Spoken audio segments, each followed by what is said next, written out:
Hello la team, on se retrouve après cette longue période de trêve internationale pour parler enfin de l'AS Monaco. On va débriefer le match de vendredi, le match Monaco-Lille, sur un score de 2-2 et il y a des choses à se dire. Donc franchement, let's go, c'est parti. Frustration. Frustration, j'ai que ce mot. En fait, j'ai l'impression que depuis que je fais les débriefs de l'AS Monaco, c'est le mot que j'utilise le plus, la frustration. Je sais plus trop quoi dire. On perd 2-0 au bout de 20 minutes. Moi, j'ai dit c'est bon. Honnêtement, je vais me barrer, je vais partir. Fin. La porte. Je vais regarder un vieux truc sur Netflix, mais ce serait toujours moins pourri que ce que je regardais. On va pas se mentir. Les 20 premières minutes, elles étaient compliquées. On n'était pas là. La défense, disaster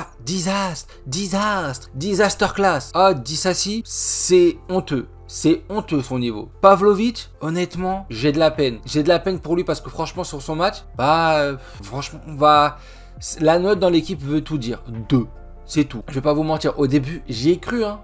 Au début de saison, après les matchs de pré-saison, j'y ai cru. Franchement, je me suis dit, oh, pas mal, il défend bien, rugueux sur l'homme, il a des bonnes relances, il se projette. Je me suis dit, oh, franchement, pas mal. J'y ai cru. Shame on me, j'y ai cru. Hein, faut pas que j'y croie. Moi, dès que je crois à un joueur, c'est la catastrophe. C'est catastrophique. J'y ai pas cru en Boadou, j'ai raison. J'ai cru en Pavlovic, j'ai pas eu raison. Donc, franchement, j'étais grave déçu et je trouve que de match en match, il a pas la confiance. Il fait des erreurs bêtes. On va pas se mentir également. Les 2 cartons jaunes sont très sévère ou pas sévère, je sais pas, parce que il était propre dans un sens, mais après il trempe dans le joueur et il contrôle pas. Il se fait cartonner et on se retrouve à 10. Ça faisait longtemps en plus qu'on s'était pas retrouvé à 10. Hein. Long time no see, le numéro 10. Et après, on va encore parler de la compo avec Kovac qui a essayé de faire quelque chose de neuf, hein, en essayant de mettre Fofana en retrait par rapport à Tchouaméni qui était lui plus devant. Non. Fais quelque chose de plat. Tchouaméni, Fofana, même ligne. Hein. T'es sûr qu'aucun ballon va passer, ils vont tout ratisser. Mais non, tu veux faire de Tchouaméni un Pogba. C'est pas Pogba. Il le sera, il deviendra peut-être, mais c'est pas Pogba à l'heure actuelle. Devant, Diop, franchement fort. Diop, il a fait un match comme il le faisait l'an dernier. C'était fort. Il a tenté, joué en première intention, des dribbles, des percussions. Diatta, hormis son but, on va pas se mentir, il a été vraiment transparent. Il a très peu tenté, mais après il est pas aidé. Il a Aguilar derrière lui. Ah, c'est pas facile de jouer avec Aguilar. Pas de montée, trop peu de tentatives, trop peu de dribbles, mais très beau but. Il a percuté, il a tenté sur cette chance et il a marqué. Tant mieux. Volande. Honnêtement, je vais jouer après un petit jeu, je vais noter les joueurs rapidement. Je trouve qu'il a eu 6, je crois, si j'ai bonne mémoire. Je ne sais pas pourquoi. Alors, il a mis la passe. Honnêtement, la passe ferait qu'il ne devrait pas dépasser les 5. Il a été inexistant dans le jeu. Ça passe. Heureusement qu'il l'a faite. Tant mieux, ça nous permet de l'égalisation. Mais elle était nulle. Et Boadou, je vais encore terminer sur Boadou. On va me dire, ouais, il a fait beaucoup d'efforts. Alors ouais, il a fait beaucoup de pressing. Mais à un moment, quand tu vois que tu es tout seul à faire le pressing, t'arrêtes. Tu te dis, ça sert à rien, je vais pas courir pendant 3 heures. Et alors qu'il n'y a personne autour de moi. Je suis tout seul, je fais un pressing bête. Non, réfléchis, tu dis, il n'y a personne, je vais pas me fatiguer. Il se fatigue bêtement. Il a eu 2 occasions, dont une avec une frappe tellement faible que même ma mère qui a 95 ans l'aurait arrêté avec sa canne. Donc c'est pour vous dire le level. Et la deuxième, c'est quand il a fait une course où tu sens qu'il essaie de partir un peu à droite à gauche, de faire des petits dribbles chaloupés, où c'est juste chaloupé lui-même. C'est ses reins qui se sont chaloupés. Et il sort avec une frappe pétée. Mais après voilà, on va me dire, ouais, il fait des appels. Frère, si tu veux faire des appels, il y a SFR, il y a Bouygues, va en Tunisie, va ouvrir un centre, un center call, mais ne casse pas les touilles. T'es pas footballeur à ce moment-là. Si tu sais que courir, il y a l'athlé. Certes, à Monaco, il y a la piste d'athlétisme. Donc si tu veux faire que des courses droites, l'athlé, hop, c'est là-bas, première porte à gauche. Mais tu vas pas faire du foot. Parce que honnêtement, j'ai regardé le match Fiorentina-Milan. Vlahovic, c'est le joueur que rêve d'être Boadou. Le mec, il te prend tous les ballons. Contrôle, de la tête, il les garde. Alors que Boadou, je vais pas vous mentir, hein, j'ai regardé le match et je l'ai revu, il garde pas un ballon. Il a toujours un contrôle approximatif, des courses approximatives, c'est un joueur approximatif. Et pour un club comme Monaco, c'est approximativement pas bon.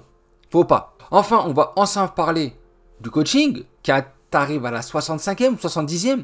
Tu fais pas rentrer Ben Yedder aussi tardivement. Alors on va me dire que c'est pour le préserver pour le match contre la Real Sociedad. Ok, mais Volante, faut le faire sortir plus tôt. Et on a envie de voir autre chose que Boadou Volante. Je pense que Boadou Ben Yedder pourrait être beaucoup plus intéressant. Mais là, comme tu as gros volant devant et Boisdur derrière, c'est nul. Ça avance pas. C'est pourri. Et Ben Yedder, on va en parler. Monsieur 50 buts, il est là depuis 2 ans, 50 buts, et il nous sauve. Sans lui, on perdait. Après, c'est quand même frustrant, comme j'ai dit au début de la vidéo. Parce que, honnêtement, les 20-25 premières minutes, on n'existait pas. On réussissait pas une passe. C'était calamiteux. Et Lille, j'avais l'impression que c'était le PSG. Ils étaient ouf. Jonathan David, un ballon, une frappe, un but. Ouf. Et Nebel, On va enfin dire merci Nobel. Merci Nobel, merci Nobel, merci Nobel.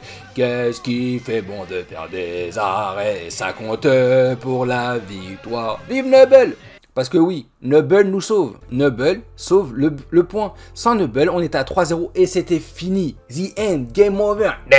Mais bon, il a fait l'arrêt et là, franchement, ça va pas te sauver ton début de saison, mais au moins, ça te sauve ce match. Sur les 2 buts, tu pouvais rien faire. Mais là, cet arrêt, grande classe. Erreur de David, sauvetage de Nobel. Je vous laisse choisir, mais pour moi, c'est lui qui nous sauve le point. Ensuite, Ben Yedder, qui nous fait une reprise de volée du gauche magnifique. Mais sinon, ça manquait de percussion. Gelson Martins, quand il rentre, bah, c'est trop approximatif. En fait, nos joueurs offensifs sont trop approximatifs. On est un club approximatif. Et c'est ça qui est dommage. Donc comme je vous ai dit, j'allais faire une petite note à peu près des joueurs. N'hésitez pas vous aussi dans les commentaires à mettre les notes des joueurs selon vous. Hein. Moi je pense que clairement un Nubel ça mérite le 6-7 facile. Disaster Class et Plavoli là, pareil ça mérite des 2. Aguilar 3-4 parce qu'il apporte rien. Caio Henrique, bah, il n'a pas été ouf ni transcendant. On va lui dire 4-5. Fofana, Tchouaméni, ils ont fait le travail, ils ont essayé d'apporter. Fofana, il a été monstrueux quand même dans la récup à de nombreuses reprises, donc je lui mettrai 6. Pareil pour Tchouaméni. Diop, 7-8 parce qu'il a été ouf. Crépin d'État, je lui mettrai 5 parce qu'il a mis son but, mais c'est encore trop juste. Voland, Boadou, 3. 3-4, allez, parce qu'on est gentil. Mais voilà, honnêtement, ça vole pas haut, vous voyez de vous-même.